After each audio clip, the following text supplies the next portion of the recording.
இல்ல நம்மளோட Tamil region place எப்படி பண்ணுவாங்க அப்படின்னு சொல்லிட்டு சுத்தமா எதிர்பார்க்கல. நாங்க போய் இந்த மேட்ச்ல வி பேட்ச் பேரான டிசிஜோரா அப்புறம் நம்மளோட தமிழ் ரீஜியன் பேரான எல்டி டோக்கியோ ப்ரோ திகில் மணி எல்டி மனோஜ் இவங்க எல்லாருமே இந்த ஒரு மேட்ச் ஆயிட்டா இருப்பாங்க. இந்த ஒரு மேட்ச் எடுத்து எங்களோட ஸ்டார்டிங் ஃபைட் வி பேட்ச் ஸ்குவாடான டிசிஜோரா ப்ரோட ஸ்குவாடா தான் இருக்கும். இந்த ஒரு இடத்துல நம்ம டிசிஜோரா ப்ரோ வெறித்தனமா ஆஸ்கர் போட்டு நாக் டவுன் பண்ணிடுவோம். ஆனா கில்ல தான் வேற ஒருத்தர் எடுத்துட்டு போயிருவான்.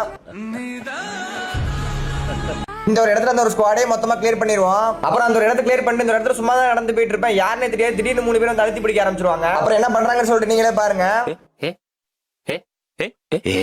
அப்புறம் நம்ம திரும்ப நம்ம ஆஸ் சூரிய ரிவைவ் பண்ணி விட்டுருவார். திரும்ப இங்கே தான் இறங்கி இருப்போம். அப்புறம் திரும்ப இங்க இறங்கி பார்த்தா நம்ம எல்டி மனோஜ் ப்ரோ நீங்க என்ன பண்றீங்க அப்படின்னு சொல்லிட்டு தலைவனை வித்தனமா கில்ல கிளியர் பண்ணி விட்டாச்சு. அவரோட கில்ல கிளியர் பண்ண அடுத்த 5 செகண்ட்ல நம்ம திகில் மணி ப்ரோ வந்திருப்பாரு. தரமான ஹெட் ஷாட் போட்டு இந்த இடத்துல நாக் டவுன் வச்சாச்சு. அப்புறம் திரும்ப நம்ம எல்டி மனோஜ் ப்ரோ ரிவைவ் இருப்பாரு. தரமா இந்த இடத்துல ஆஸ்கர் போட்டு அடிக்க ட்ரை பண்ண பின்னாடி நம்ம எல்டி டோக்கியோ ப்ரோ அடிச்சிருவாப்ல விரித்தனமா. அப்புறம் என்ன வந்து நம்ம தமிழ் பசங்க எமோட் போட ஆரம்பிச்சிருவாங்க. சோ இவங்க நம்ம ஃப்ரெண்ட்ஸ் தான். சோ யாரும் தப்பா நினைச்சுக்காதீங்க அவங்கள. இந்த ஒரு இடத்துல லான்ச் பேட் போட்டுல கில் அடிக்கலாம் அப்படின்னு சொல்லிட்டு மூவ் பண்ணி வந்திருப்பேன். வந்து பார்த்தா நம்மளோட 3 நண்பர்கள் இங்க சுத்திட்டு இருப்பாங்க. தலை இப்படி இருக்கி அப்படின்னு சொல்லிட்டு பார்த்து ஐயோ அடிச்சு விட்டாங்க. சோ இந்த வாட்டி எமோட்லாம் போல ஃப்ரெண்ட் ஆயிட்டாங்க நம்ம. இந்த ஒரு இடத்துல திரும்பவே மேட்ச் சூரிய நம்ம ரிவைவ் பண்ணி விட்டுருவோம். ரிவைவ் பண்ணோட நம்ம நண்பர்கள் எப்படி நல்லா செய்வாங்க. இங்க ஹீல் டேமேஜ் தரேன் அப்படின்னு சொல்லிட்டு கூப்பிடுறேன். சோ வந்தோடனே ஹீல் டேமேஜ் எடுக்க ஆரம்பிச்சிருவாங்க வெறித்தனமா. இந்த ஒரு இடத்துல மேட்ச் சூரிய ப்ரோ வண்டி கோல ஓடிச்சு அதை பார்க்கிங் பண்ணுவாப்ல. அந்த அளவுக்கு ஒரு திறமையான டிரைவர். அவரை பத்தி உங்களுக்கே தெரியும் நினைக்கிறேன். மேட்ச் சூரிய ப்ரோ வண்டியை ஓட்ட சொன்னா வண்டி பறக்க விடுவாப்ல ராக்கெட் லான்ச்சர் மாதிரி. அப்புறம் எங்களால முடிஞ்ச அளவுக்கு நம்மளோட தமிழ் பசங்களுக்கு ஹீல் டேமேஜ் கொடுத்தாச்சு. அப்புறம் வெளியே போய் ட்ரை பண்ண வெளியே இந்த ஒரு ஸ்குவாட் எங்க ஸ்குவாடே மொத்தமா கிளியர் பண்ணி விட்டுறோம். நீங்க யார் போயாச்சுன்னு பார்க்காம போயிடாதீங்க. சோ அதுக்கு முன்னாடி இந்த வீடியோக்கு லைக் கொடுத்துருங்க. எங்க ஸ்குவாடிங்க மொத்தம் வைப் பண்ணிடுவாங்க. அப்புறம் நம்மளோட தமிழ் பசங்க வெறித்தனமா இந்த ஒரு மேட்ச் போயா எடுத்துருவாங்க.